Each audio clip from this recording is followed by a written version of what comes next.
निरंतर 3 दिनों तक भूखे प्यासे रहने के बाद यदि किसी भी सामान्य मनुष्य को पानी मिल जाए तो उसके लिए तत्काल पानी पी लेने से अधिक प्राथमिकता और कुछ भी नहीं हो सकती थी। परंतु नीलकंठ वर्णी के लिए ऐसी विपरीत परिस्थितियों में भी सबसे अधिक प्राथमिकता थी उनकी भक्ति।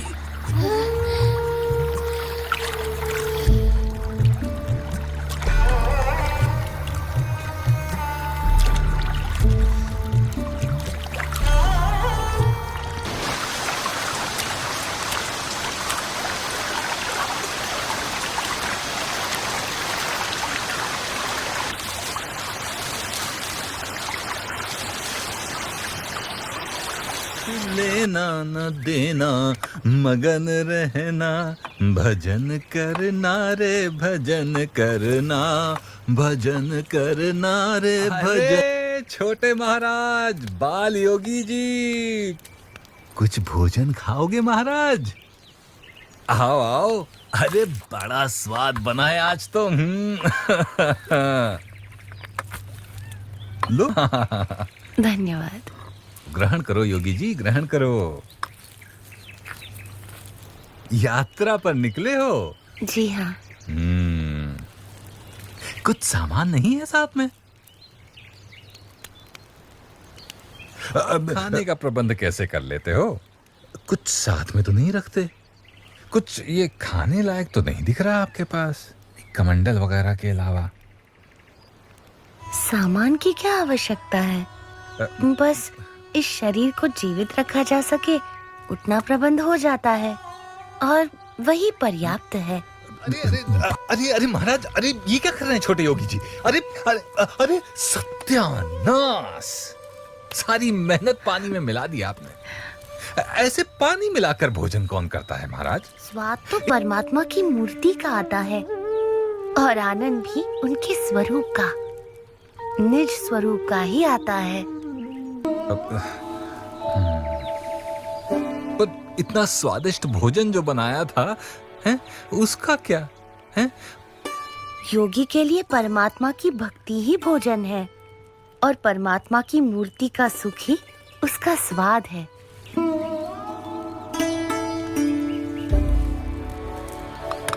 धन्यवाद सन्यासी जी। बाली होगी, धन्यवाद तो मुझे आपका करना चाहिए कि आपने मुझे इस स्वाद लोलुपता से अवगत कराया महाराज, और निस्वाद होने की सीख दी।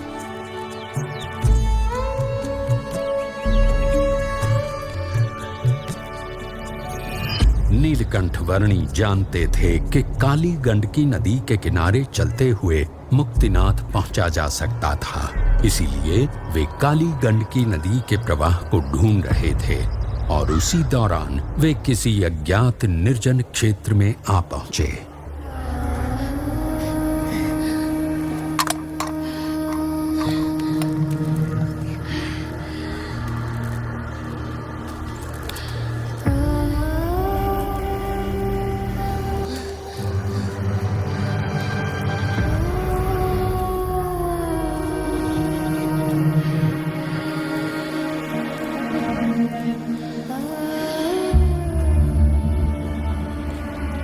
इस सुनसान क्षेत्र में धरती पर खाने या पीने के लिए कुछ भी नहीं था और आकाश में शिकारी पक्षियों के झुंड किसी भी पशु या मनुष्य के शरीर को अपना भोजन बनाने के लिए आतुर थे।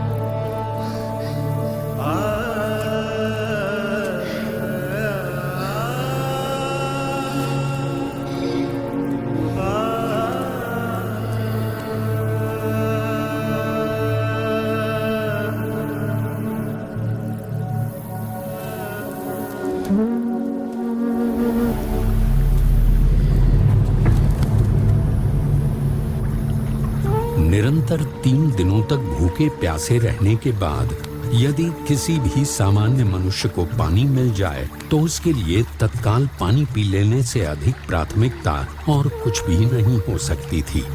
परंतु नीलकंठ वर्णी के लिए ऐसी विपरीत परिस्थितियों में भी सबसे अधिक प्राथमिकता थी उनकी भक्ति।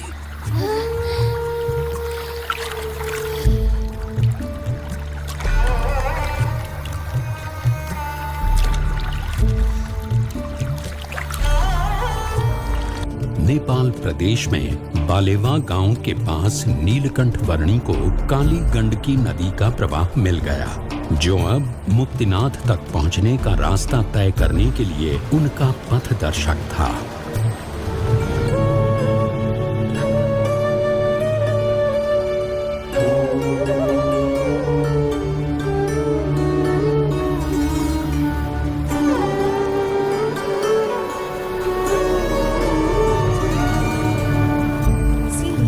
सुबह सबसे पहले भगवान की पूजा प्रार्थना करनी चाहिए और उसके बाद ही बाकी सब कामों की शुरुआत करनी चाहिए। अन्नपूर्णा पर्वत श्रृंखलाओं के बीच से बहती काली गंडकी नदी के किनारे उत्तर की ओर बढ़ते हुए नीलकंठ वर्णी मुक्तिनाथ पहुंचने का रास्ता तय करने लगे।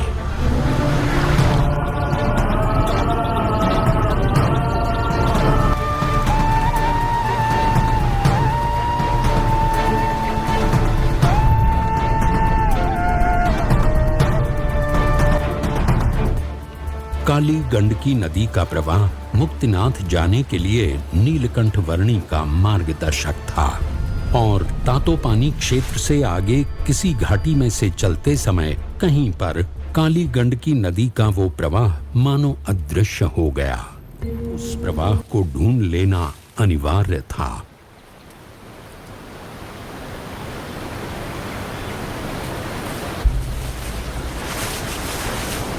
की आवाज की दिशा में आगे बढ़ते हुए संध्या काल होते होते नीलकंठ वर्णी एक ऐसे स्थान पर आ पहुंचे जहां 2 पर्वतों के बीच की खाई में स्थित एक गुफा में सामने से पानी का प्रचंड प्रवाह आ रहा था। मुक्तिनाथ पहुंचने के लिए यदि काली गंडकी नदी को पुनः पाना था तो यहीं से होकर जाना था। ऐसा निश्चय करके नीलकंठ वर्णी इस भयानक गुफा में से बहते हुए पानी के प्रचंड प्रवाह का सामना करते हुए आगे बढ़ने लगे।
अतिशय भयानक और घातक स्थितियों का रात भर सामना करते हुए प्रातः नीलकंठ वर्ण ऐसे स्थान पर गुफा से बाहर आए जहां उन्हें काली गंडकी नदी का प्रवाह पुनः मिल गया। मुक्तिनाथ पहुंचने के लिए पुनः काली गंडकी नदी के किनारे उत्तर की ओर बढ़ चले नीलकंठ वर्णी की कुछ हठयोगी सन्यासियों से भेंट हो आप गई। सभी हठयोगियों को हमेशा उचित साधना करने का मार्गदर्शन मिलता रहे और अंततः परमात्मा की भक्ति का उत्तम योग प्राप्त हो, ऐसी मेरी शुभेच्छा है। गुणातीत गुरु संग ही से जीव ज्ञान सनातन पावे, ज्ञान सहित प्रभु भक्ति करे सो उत्तम योग कहावे। जोमसम आदि स्थानों से होते हुए नीलकंठ वर्णी धवलगिरी और नीलगिरी पर्वतों के बीच स्थित खाई से गुजरे कि कुछ सबसे गहरी खाइयों से होते हुए नीलकंठ वर्णी एक ऐसे क्षेत्र में आ पहुँचे जहाँ सबसे वास्तविक रूप के शालिग्राम प्राप्त होते हैं, ऐसा माना जाता है। थोड़ा नहीं। कुछ ढूंढ रहे हो? हाँ, सच्चे शालिग्राम अनगिनत पत्थरों में से कभी कभार एक सच्चे शालिग्राम हैं, बड़े अमूल्य होते हैं। सच्चे शालिग्राम की मूर्ति में भगवान बसते हैं। यदि वो मिल जाएं तो बस भाग्य उजागर हो जाए, कल्याण ही हो जाए अपना। से तो परमात्मा कण कण में व्याप्त है और परमात्मा ने प्रमाणित की हुई मूर्ति में तो उनका वास जरूर होता है। परमात्मा और कहाँ बसते हैं? अपने धाम में, यहाँ और इस पृथ्वी पर ब्रह्म स्वरूप संत में। जैसे इन अनेकों में से कोई शालिग्राम होते हैं, वैसे अनेक प्रकारों में एक सच्चे प्रकट ब्रह्म स्वरूप संत जिनमें साक्षात परमात्मा का सांगोपांग निवास होता है।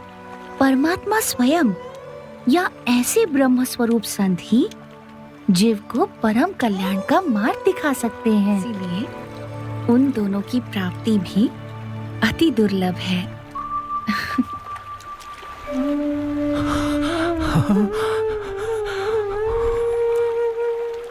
धन्य हो गया मैं। कागबेनी, रानी पौवा आदि स्थानों से होते हुए नीलकंठ वर्णी अंततः मुक्तिनाथ आ पहुँचे।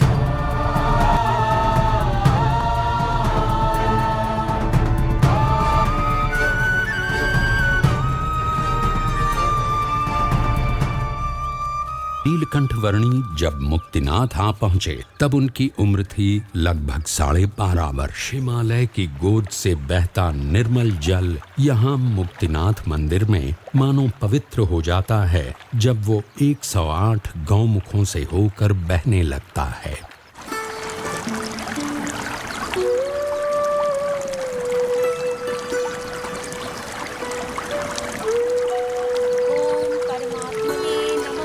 मैं तो छोटा बच्चा हूँ, मैं इस पानी में स्नान नहीं करूँगा।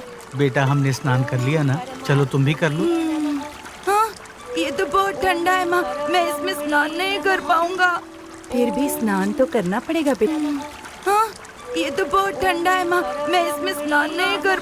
फिर भी स्नान तो करना पड़ेगा बेटा। जाओ मेरे साथ आ जाओ दोस्त। जाओ जाओ चलो आ जाओ। जाओ। घबराओ मत, कुछ अच्छा ही करने जा रहे हो तो परमात्मा को प्रार्थना करके शुरू हो जाओ। ओम नमः नमः नमः परमात्मने नमः ओम परमात्मने नमः। मैंने स्नान कर लिया, मजा आ गया। सुनो, हाँ? मेरे साथ चलो। हाँ, चलो। मैं तुम्हें फिर से स्नान करवाता हूँ। चलो चलो। बहुत मजा आएगा। ओम परमात्मने नमः। ओम परब्रह्मणे ओम नमः। परब्रह्मणे नमः। ओम परमात्मने नमः।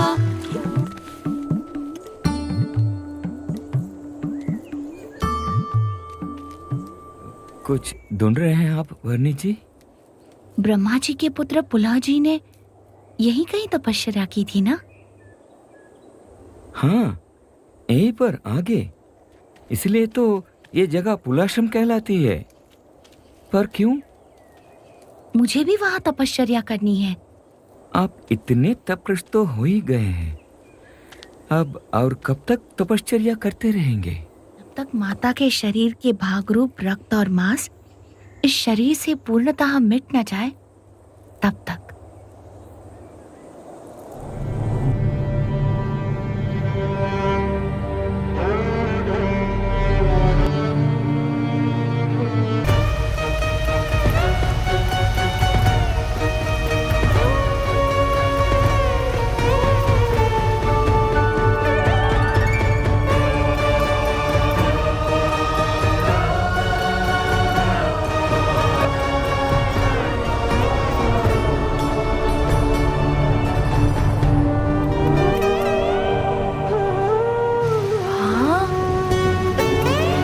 भी करके देखता हूँ।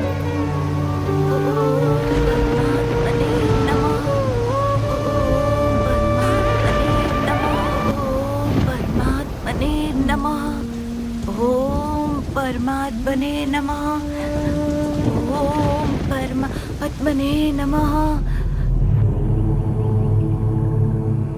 ऐसा लग रहा है जैसे साक्षात परमात्मा यहाँ पृथ्वी पर उतर आए हों।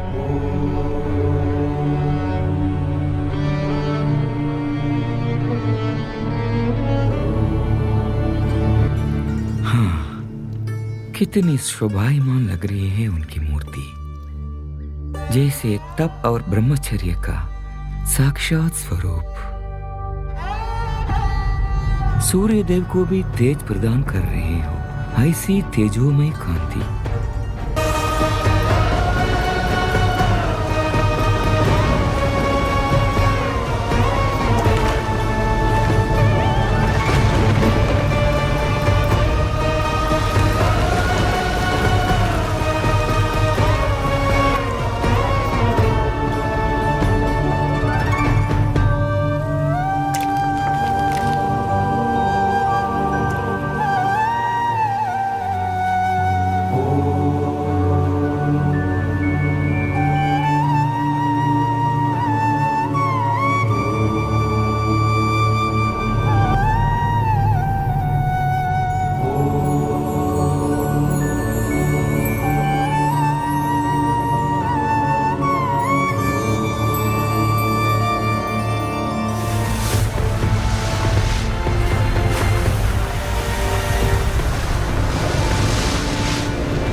रिविजोर गांव से होते हुए नीलकंठ वर्णी ने अपनी यात्रा को आगे बढ़ाया बुटोल नगर की ओर।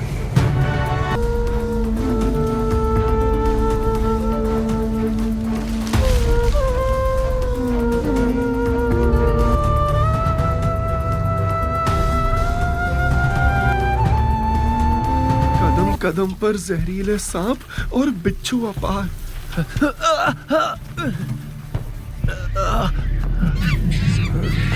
और ऊपर से कभी भी कोई भी जंगली पशु कर सकता है कहीं से भी वार। हे भगवान, अब तो तू ही कर मेरा उद्धार।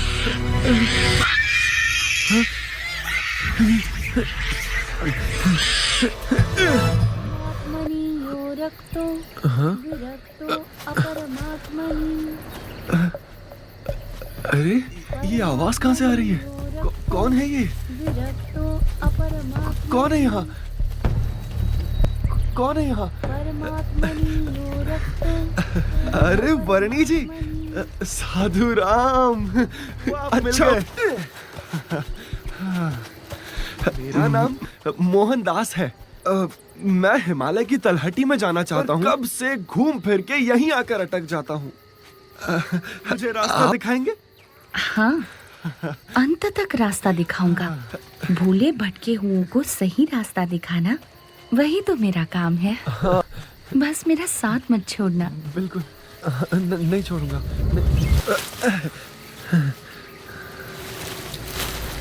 लाइए मैं आपको स्नान करा देता हूँ वर्णी जी। नहाइए। आपकी सेवा करने से ऐसा आनंद मिलता है जैसा भगवान की सेवा करने से मिलता है। बहुत खुश हूँ नीलकंठ वर्णी जी। मैं भगवान को ढूंढने की साधना कर रहा था और आप मुझे मिल गए। बहुत भूख लगी है, मैं भी ये फल खा लेता हूँ। ये फल जहरीले हैं, आप मत खाना।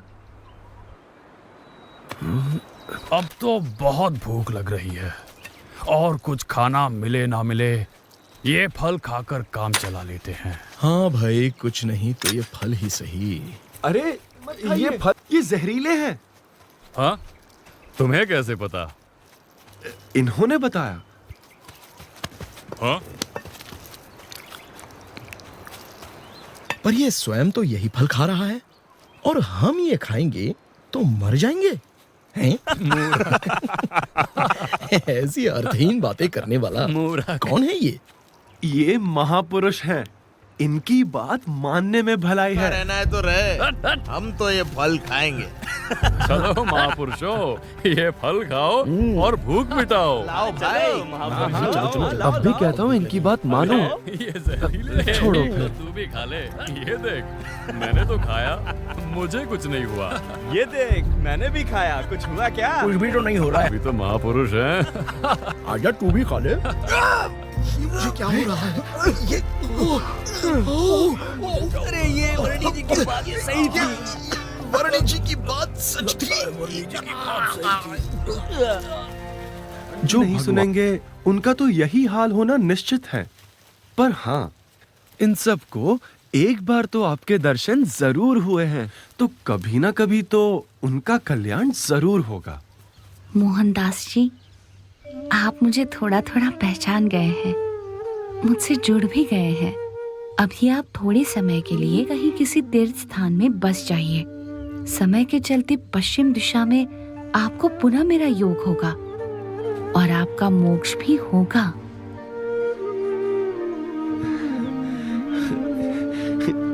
ठीक है वर्णी जी, जैसा आप उचित समझे। मुझ पर अपने आशीर्वाद बनाए रखिएगा। प्रणाम।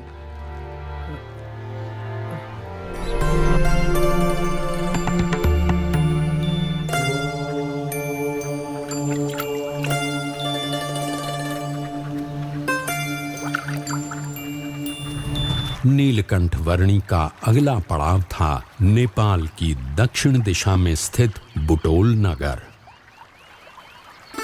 परमात्मा को साक्षी मानकर कार्य करोगे तो राजधर्म का पालन भी होगा और आत्म कल्याण भी होगा। जी नीलकंठ वर्णी।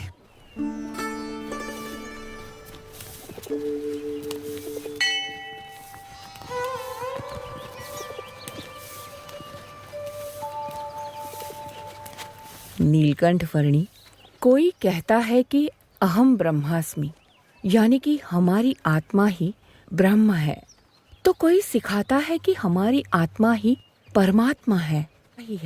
तो हमें अपने अंदर परमात्मा का साक्षात्कार या कोई अनुभव क्यों नहीं होता है? वास्तव में आत्मा, ब्रह्म और परमात्मा एक ही नहीं, परंतु तीन अलग अलग तत्व हैं। जैसे म्यान और उसके अंदर रखी हुई तलवार अलग अलग वस्तुएं हैं, वैसे ये शरीर और उसके भीतर बसी आत्मा दोनों अलग अलग तत्व हैं। यानी जीव से परे ईश्वर तत्व है, ईश्वर से परे माया है और माया से परे ब्रह्म तत्व है, और इन सब से परे एक तत्व है सर्वोपरि परब्रह्म परमात्मा। सर्वकर्ता हर्ता सर्वज्ञ ऐसे परमात्मा अपनी सर्वव्यापक शक्ति से आपकी आत्मा में भी अखंड विराजमान होते ही हैं। परमात्मा की कृपा से और ब्रह्म के यथार्थ संग से, श्रद्धा और विश्वास रखकर योग्य साधना करने से स्वयं की आत्मा का ब्रह्म के रूप में दर्शन होता है और उस ब्रह्म में परब्रह्म परमात्मा का साक्षात्कार भी होता है। अवश्य नीलकंठ वर्णी। हमारे राजा महादत्त और उनकी बहन माया रानी, इन दोनों को नीलकंठ वर्णी के प्रति कुछ असाधारण सा भक्ति भाव है। हाँ, तभी तो वे जब नीलकंठ वर्णी जी हमारे बुटोल नगर से बिना बताए विदा हो जाते हैं, तब हर बार किसी भी प्रकार से उन्हें ढूंढकर वापस ले आते हैं। हाँ, देखना, अब तो नीलकंठ वर्णी जी जन्माष्टमी का उत्सव भी यहीं मनाएंगे और हम सबके प्रेम के बंधन में बंधकर हमेशा के लिए यहीं बस जाएंगे। नीलकंठ वर्णी को बांध कर रख सके ऐसा तो कौन सा बंधन हो सकता था। हर बंधन से अनंत जीवों को मुक्त करके उन्हें परम कल्याण प्रदान करने के लिए तो नीलकंठ वर्णी की ये यात्रा थी। अपनी कल्याण यात्रा को चिरकाल तक अविरत रखने के उद्देश्य की परिपूर्ति के लिए एक सुबह नीलकंठ वर्णी बुटोल नगर से आगे बढ़ चले, उत्तर में नेपाल के पोखरा की ओर।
अष्टांग योग सिद्ध करने से भी जो आज तक नहीं हुई, ऐसी परिपूर्णता की अनुभूति आपकी उपस्थिति से हो गई।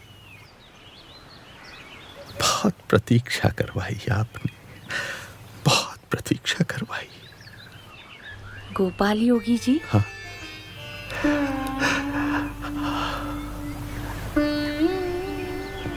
आप जैसे निर्मल अंतर के मुमुक्षु के साथ रहने के लिए और आपसे अष्टांग योग की शिक्षा पाने के लिए ही तो मैं यहाँ आया हूँ।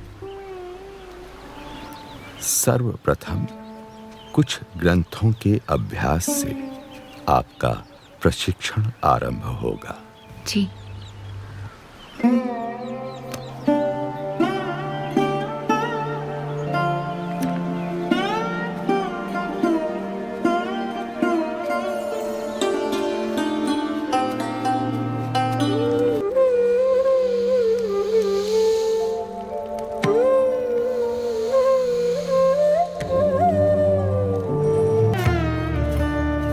ग्रंथों के अभ्यास के बाद अब नेति, बस्ती, कंजरी, नौलिका, शंख, प्रक्षालन, धौती, त्राटक आदि हठ योग की क्रियाओं का शिक्षण होगा।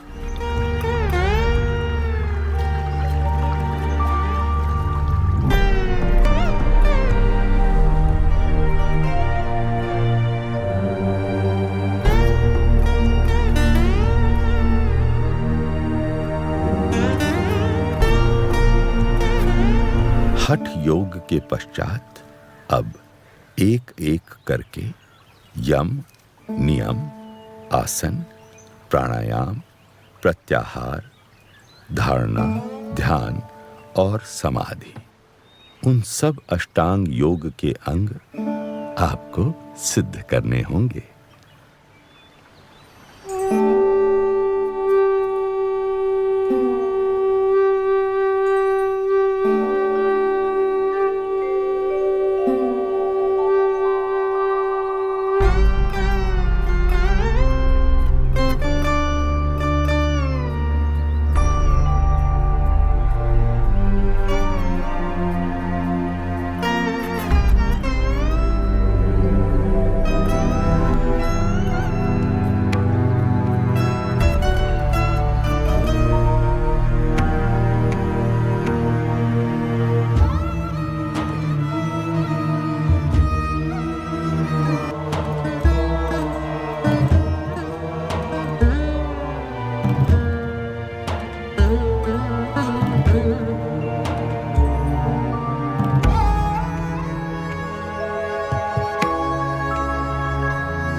गोपाल योगी जी, मुझे समाधि की अवस्था तक अष्टांग योग का प्रशिक्षण देने के लिए धन्यवाद।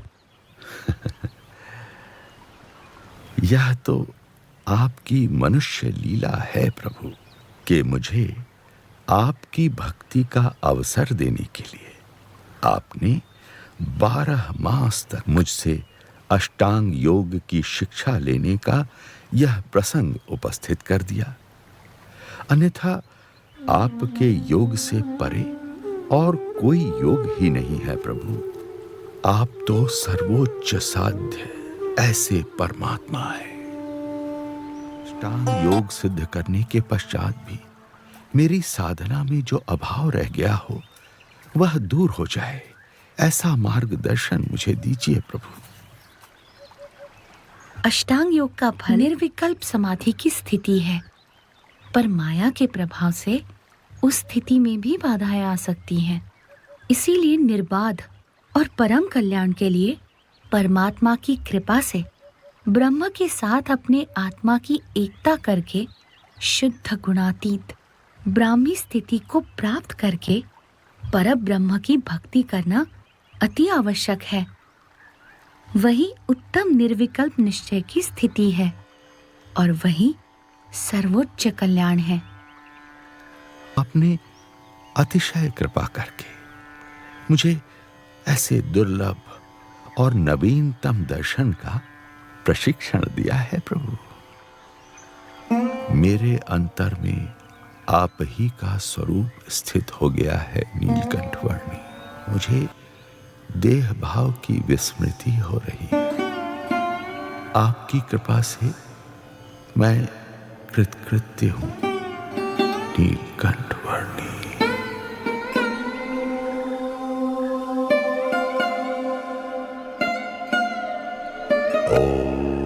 स्वतः अष्टांग योग सिद्ध कर लेने के पश्चात भी गोपाल योगी जी के लिए जो कुछ अपूर्ण रह गया था उसे वे नीलकंठ वर्णी के योग से प्राप्त कर पाए और परम कल्याण के मार्ग पर प्रयाण कर पाए।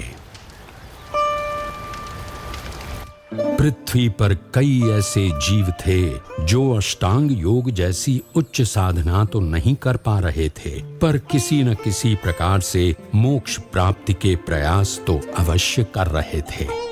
नीलकंठ वर्णी चाहते हर एक जीव आत्यंतिक मोक्ष की परिभाषा से अवगत हो और परम कल्याण को प्राप्त हो।